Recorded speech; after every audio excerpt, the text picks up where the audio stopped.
Grabatzen ari garen unean goizeko 10:00 54 minutu igaro diren honetan, Lasok eta Peio Etxeberriak atzo Iruñeko Labrit pilotalekuan jokatu zuten lauterdiko txapelketa nagusiko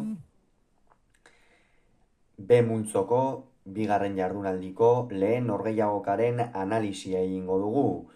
Unai Laso zen favorito, baina Peio Etxeberriak pronostikoak hautsi zituen 22 eta 19ko emaitzarekin esan dugu Laso zela favorito, baina dirua oso parean zegoen eta esan partida ederra izateko osagai guztiak zituen biak ala biak irabaztetik iritsi ziren atzoko norgehiagoka horretara, batetik Unai Lasok 22 eta 16 menderatu zuen Iruñeko Labriten lehengo igandez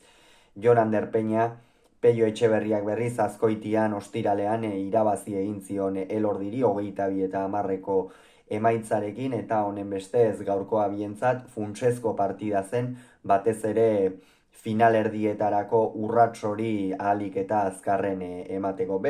Partida hasieran Peio Etxeberria hasi zen oso ongi, oso erabakior, sakeak eta nahiko frontis erdian jotzen zituen, ez zuen azpitik ateratzen, eta horrek Unai Laso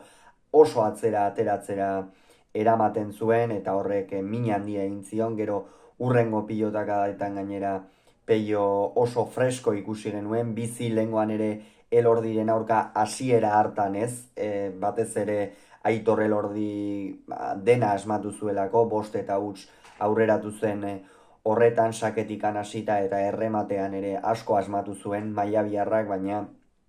atzo Peiok Elordiren aurka 5 eta hutseko horretatik aurrera egin zuen, partida egiteko beta izan zuen, oso zentratuta ikusi genuen, pilotakada bakoitza abiadurarekin joz, eta hasiera horretan apenas Unai Lasori aukerak emanaz. Horren ondorioz, 9 eta 4 aurreratu zen, Unai Laso gainera defentsan eta ongi ikusi genuen, pilota bizi mugituz, baina tantoak Etxeberriaren aldera erortzen ziren. Ia beti tanto oso gogorra jokatu zituzten partida hasiera horretan, fisikoki exigentea izan zen, Unai saiatzen zen Peiori batez ere motzean jokatzen, ez badakielako luze jokatzen bazion defentsa handiko pilotaria dela Zenoztarra, eta baina ez zuen asmatu. Gero baina partida erabat aldatu zen. Lasok sakea hartu zuenean, sakea nahiko azpitik ateratzen zuen, Peio badakigu sakera male oso ona dela, lauterdian orokorrean Peio Etxeberriak asko jokatzen du orain urte askotatik, Jokin Altunari 2 aldiz irabazia da, eta horiek gauza edo hitz oso potoloak dira, baina azken urte honetan esango nuke gorakada handia eman duela, eta batez ere aurten azken 2 partida hauetan ofizio handia erakusten ari dela Zenozko aurrelaria. 12 eta 9 aurreratu zen, azkenerako, ez 12 eta 10 aurreratu zen Laso, eta hemen horixe sakearekin asmatu, eta Peiok txakalaldi luze xamar bat izan zuen gainera, hor zabalera eta bota zizkion pilotetan bapatean asko kostazitzaion Peiori eramatea, askotan frontisean ere ez zuen pilota jartzen, beste batzuetan txapa azpira, eta hor Lasok ikusi zuen pixkanaka Peio urduritzen, edo hor hankazuloak edukitzen hasi zela, eta orduan oso erabakior jokatu zuen, eta partidaren fase hori kritikoa izan zen Peio Etxeberriarentzat. Unai Laso 12 eta 9 ez ezik, gero 16 eta 9 ere aurreratu zelako. Gero baina berriz ere Peiok sakea hartu zuen, 12 eta 16 jarri zen, eta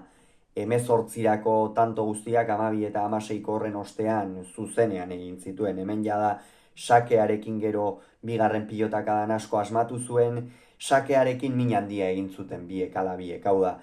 sakearen ostean tanto erdia egina zuten. Lasok ere ausar jokatu zuen partidaren fase horretan, normabikoak eta normalean ez ditu egiten, baina zabalean Peioren hankazuloa ikusi zuenean hor garbi geratu zitzaion, Peiok bestela ezkerrarekin defenditzen baldin badu askotan bera pasatzen da agintzera, eta hori noski Unairi ez zitzaion inondik inora komeni, gero arriskutsu baitzegoen. baina gero asmatu zuen Peiok 18 eta 16 aurreratu zen,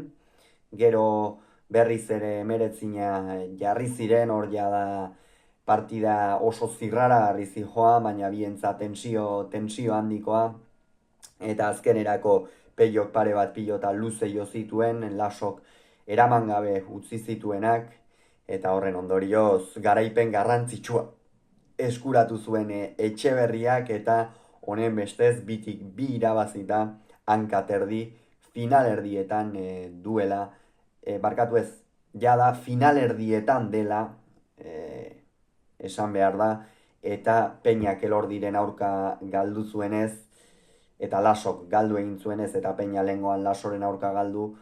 Elordik eta Lasok jokatuko dute partida erabakigarria hurrengo astean multzo honetakoa, bigarren postu hori eskuratzeko. Pello Etxeberria lehen postuan da, eta Jon Ander Peña lehengo urtean finalerdietara sailkatu zena, jada txapelketatik kanpo geratu da. Hauxe beraz esan beharrekoa, hurrengoan gehiago izango duzue, bitartean hori izan, agur.